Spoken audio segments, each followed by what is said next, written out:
नमस्कार दोस्तों, मैं विशाल रस्तोगी स्वागत करता हूँ आपका एक बार फिर से वी एकेडमिक्स टीचिंग पर।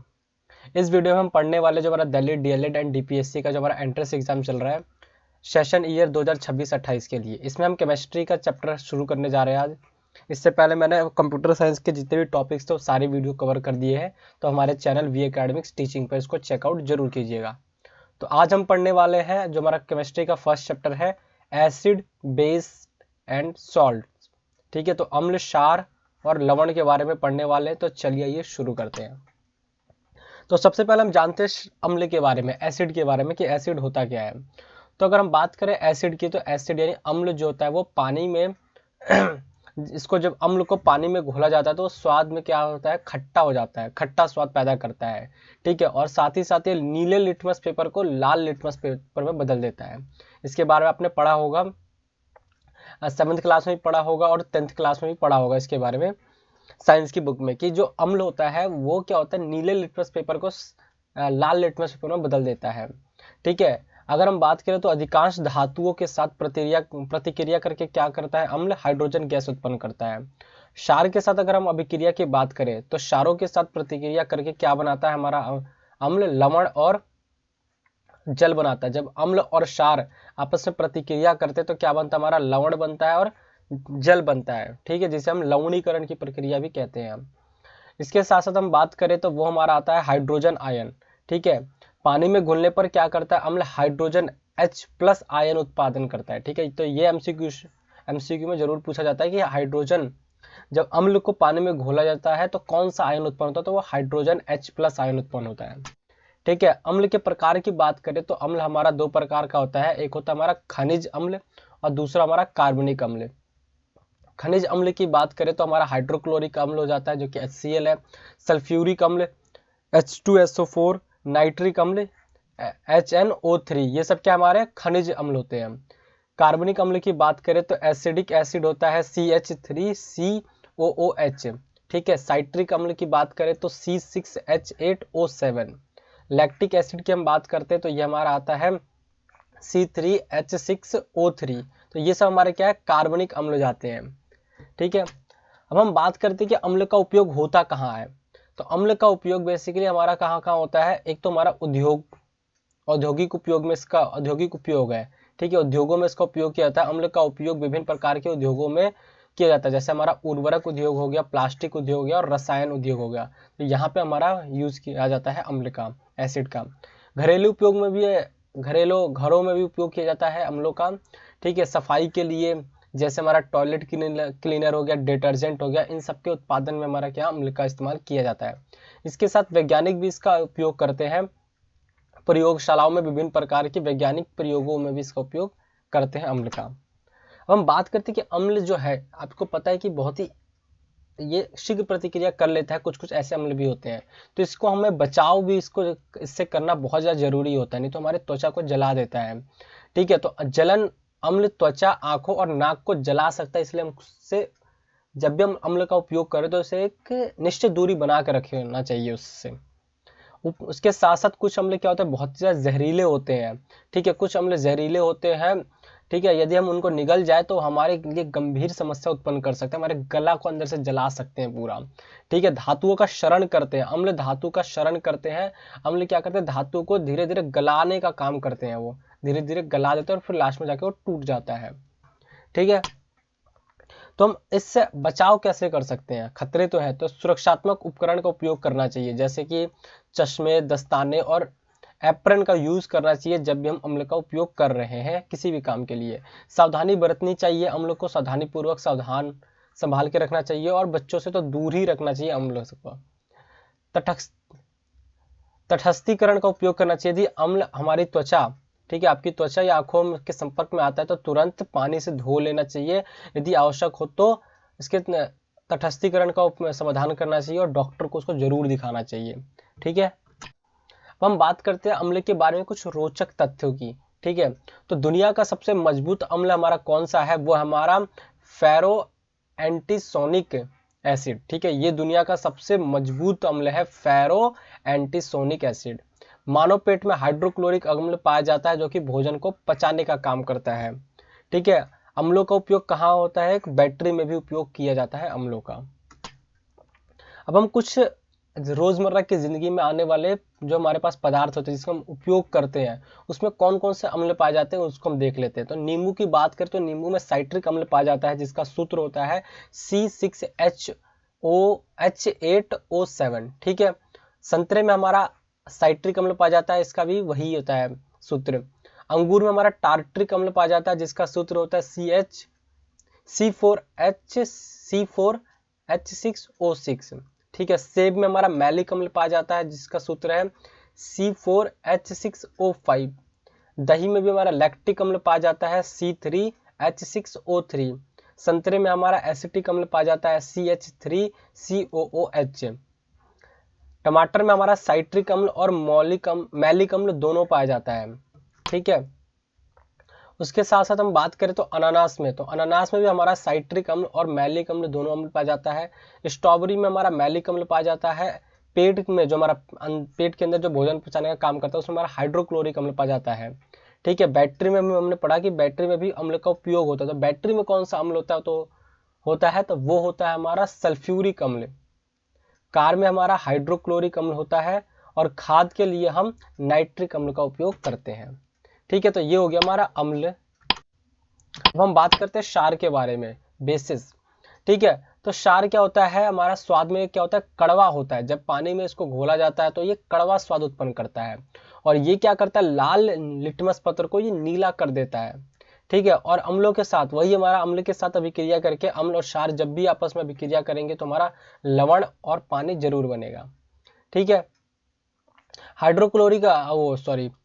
हाइड्रोक्सिल आयन का उत्पादन करते हैं। जब भी हम क्षार को पानी में घोलते हैं तो हाइड्रोक्सिल आयन OH- का उत्पादन करते हैं। ठीक है। क्षार के प्रकार की बात करें तो हमारा दो प्रकार का होता है, कि हमारा धात्विक क्षार और दूसरा हमारा अधात्विक या गैर धात्विक क्षार।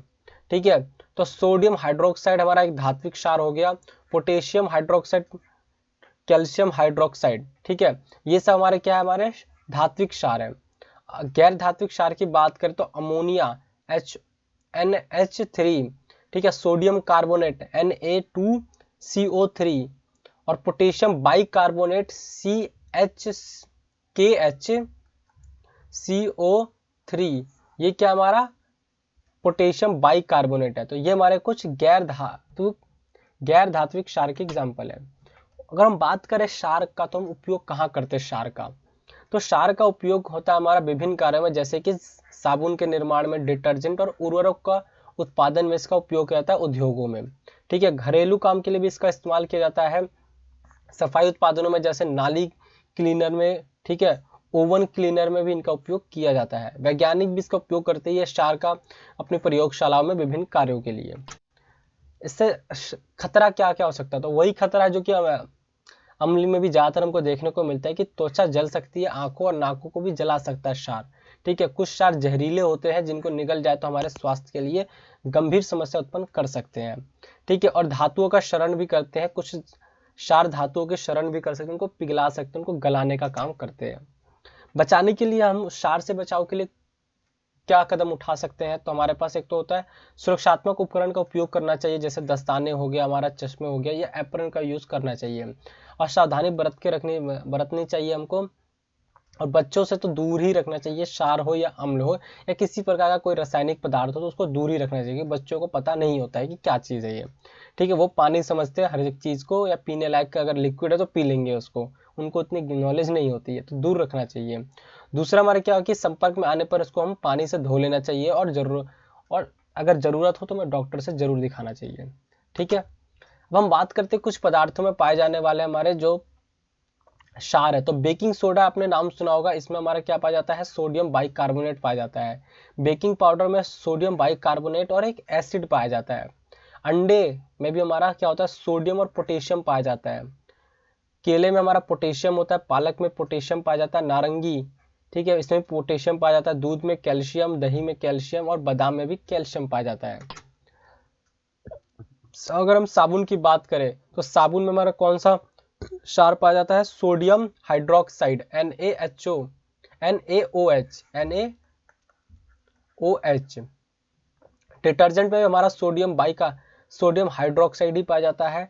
टूथपेस्ट में सोडियम हाइड्रोक्साइड, ओवन क्लीनर में सोडियम हाइड्रोक्साइड, और हमारा जो नाली क्लीनर होता है उसमें भी सोडियम हाइड्रोक्साइड नाम का क्षार पाया जाता है। तो ये हो गया हमारा अम्ल और क्षार। अब हम बात करते हैं अगले तीसरे टॉपिक पे, वो जो कि हमारा लवण। तो लवण क्या होता है? लवण तत्वों के रासायनिक अभिक्रिया से बनने वाले एक यौगिक होते हैं। जो भी हमारा रासायनिक अभिक्रिया होती है अम्लों और क्षारों के बीच, ठीक है, जैसे हमारा HCl और सोडियम हाइड्रोक्साइड, सोडियम हाइड्रोक्साइड मिलकर हमारा क्या बनाते हैं? सोडियम क्लोराइड प्लस H2O जल बनाते हैं, ठीक है। तो ये हमारा HCl एक हमारा क्या है? अम्ल है, और सोडियम हाइड्रोक्साइड हमारा क्या है? एक क्षार है। तो इसने क्या किया? विस्थापन अभिक्रिया करके क्या किया? इसने सोडियम क्लोराइड बन गया और जल बन गया। तो सोडियम क्लोराइड क्या है? एक हमारा लवण है, और जल H2 हमारा जल है। तो इससे एक आपको विस्थापन अभिक्रिया देखने को मिल रही है कि हमारा जो क्या कहते हैं, अम्ल और क्षार जब आपस में विक्रिया करते हैं तो क्या प्रोडक्ट बन रहा है? हमारा लवण और जल बन रहा है, ठीक है। इनमें कम से कम एक धातु या अधातु शामिल होते ही हैं। लवण आमतौर पर क्रिस्टलीय ठोस होते हैं जो पानी में भी घुलनशील होते हैं। लवण क्या होता है? क्रिस्टल फॉर्म में होता है, क्रिस्टलीय ठोस होता है, ठीक है। वो अपने आप में ठोस नहीं, उसके क्रिस्टल है, और क्रिस्टल आपस में मिलकर ठोस बन जाते हैं जो कि पानी में घुलनशील भी होते हैं, उसको घुल भी जाते हैं पानी में। लवण के प्रकार की अगर हम बात करें तो एक हमारा अम्ल लवण होता है जिसमें अम्ल और क्षार के बीच अभिक्रिया होती है। दूसरा हमारा मध्य लवण होता है जिसमें अम्ल और क्षार के बीच अभिक्रिया से बनते हैं, जिनमें क्षार की पूरी मात्रा अम्ल की अभिक्रिया नहीं होती है। इसमें क्या होता है कि जो हमारा मध्य लवण होता है उसमें क्या होता है कि अम्ल और क्षार के बीच अभिक्रिया तो होती है, लेकिन क्षार पूरी तरह से अम्ल के साथ अभिक्रिया नहीं करता है। दूसरा हमारा क्षारीय लवण होता है, इसमें भी अम्ल और क्षार के बीच तो अभिक्रिया होती है, लेकिन जो अम्ल होता है वो क्षार के साथ, अम्ल की पूरी मात्रा क्षार के साथ अभिक्रिया नहीं करती है। उसके बाद हमारा द्विलवण आता है। दो अलग अलग धातु एक अधातु से बने होते हैं, ठीक है। इसमें लवण क्या होता है? दो अलग अलग धातुओं से और एक धातु एक अधातु से बने होते हैं। और जल योजित लवण होता है कि पानी में अणुओं को अपने क्रिस्टल जाल में फंसाने वाले जो लवण होते हैं वो हमारा जल योजित लवण होते हैं। लवण के गुण की अगर हम बात करें तो लवण क्या होता है? आमतौर पर क्रिस्टलीय ठोस होते हैं, ठीक है, जो कि पानी में घुलनशील होते हैं। और लवण जो होते हैं वो विद्युत का चालन करते हैं, यानी विद्युत को यानी बिजली को अपने आप में से प्रवाहित होने देते हैं। और लवण का गलनांक और क्वथनांक उच्च होता है। ये उच्च तापमान पे हमारा क्या होगा? गलेगा। उच्च गलनांक और क्वथनांक दोनों इसका क्या होगा? उच्च तापमान पे ही होगा, ये उच्च होता है दोनों का। लवण के उपयोग की अगर हम बात करें तो कहाँ का लवण का उपयोग होता है? तो भोजन में स्वाद के लिए उपयोग किया जाता है, ठीक है। कुछ आपने देखा कुछ भी हम खाना खाते तो अलग अलग तरह के हम नमक का यूज करते ही है, ठीक है, चाहे वो सफेद नमक हो गया, काला नमक हो गया, सेंधा नमक हो गया, ठीक है। इसके साथ साथ हम बात करें तो लवण का उपयोग खाद्य पदार्थों को संरक्षित करने के लिए भी किया जाता है। कई सारे आपने देखेंगे पदार्थ जिसमें हम नमक डाल के उसको संरक्षित करने का, स्टोर करने का, लंबे समय तक उसके लिए उसका उपयोग करते हैं। लवण का उपयोग औद्योगिक प्रक्रियाओं में भी किया जाता है। लवण का उपयोग दवाओं के लिए, दवाई बनाने में भी इसका उपयोग किया जाता है। कुछ महत्वपूर्ण लवण की अगर बात करें तो हमारा सोडियम क्लोराइड आता है पहला लवण, ठीक है, NaCl, जो कि सबसे आम लवण होता है, जिसे टेबल सॉल्ट भी कहा जाता है, ठीक है। सोडियम क्लोराइड दूसरा, पोटेशियम क्लोराइड। पोटेशियम क्लोराइड क्या होता है? पौधों के लिए आवश्यक पोषक तत्व होता है। उसके बाद हमारा आता है सोडियम हाइड्रोक्साइड, एक क्षार होता है जिसका उपयोग साबुन और डिटर्जेंट बनाने के लिए इसका उपयोग किया जाता है। कैल्शियम कार्बोनेट, जो कि चाक और संगमरमर के प्रमुख घटक होते हैं। उसके बाद आता है हमारा सोडियम बाइकार्बोनेट, ठीक है, जो कि बेकिंग सोडा में उसका उपयोग होता है, जिसका उपयोग बेकिंग के लिए, किसी भी चीज को खमीरीकरण के लिए भी इसका उपयोग किया जाता है, ठीक है। सोडियम बाइकार्बोनेट बेकिंग सोडा में। लवण के बारे में कुछ रोचक तथ्य की बात करें हम तो समुद्री जल सोडियम क्लोराइड का सबसे बड़ा स्रोत होता है। तो जो सी वाटर है, ठीक है, जो भी समुद्र का पानी है, उसमें से हमको सबसे ज्यादा मात्रा में कौन सा लवण मिलता है? वो होता है हमारा सोडियम क्लोराइड। मानव शरीर की अगर हम बात करें तो मानव शरीर में लगभग 250 ग्राम लवण हमको देखने को मिलता है। लवण का उपयोग प्राचीन काल से ही भोजन को संरक्षित करने के लिए किया जाता रहा है। लवण का उपयोग कई औद्योगिक प्रक्रियाओं में किया जाता है जो कि क्लोरीन का उत्पादन करते हैं। ठीक है, तो लवण का उपयोग हम इन सब कामों में करते हैं। तो ये होता हमारा अम्ल, क्षार और लवण वाला टॉपिक खत्म। आई होप आपको ये वीडियो अच्छी लगी हो, आपको समझ भी आया। कुछ अगर ना समझ आया तो कमेंट बॉक्स से बेझिझक आप हमसे पूछ सकते हैं। ठीक है, इससे पहले मैंने कंप्यूटर के सारे टॉपिक उसकी वीडियो अपलोड कर दी, तो उसको आप हमारे चैनल वी एकेडमिक्स टीचिंग पर चेकआउट जरूर कीजिएगा। ये वीडियो अगर आपको अच्छी लगी हो तो इसको लाइक, शेयर एंड कमेंट जरूर कीजिए। मैं मिलूंगा आपसे अगले वीडियो में, तब तक के लिए जय हिंद, जय भारत।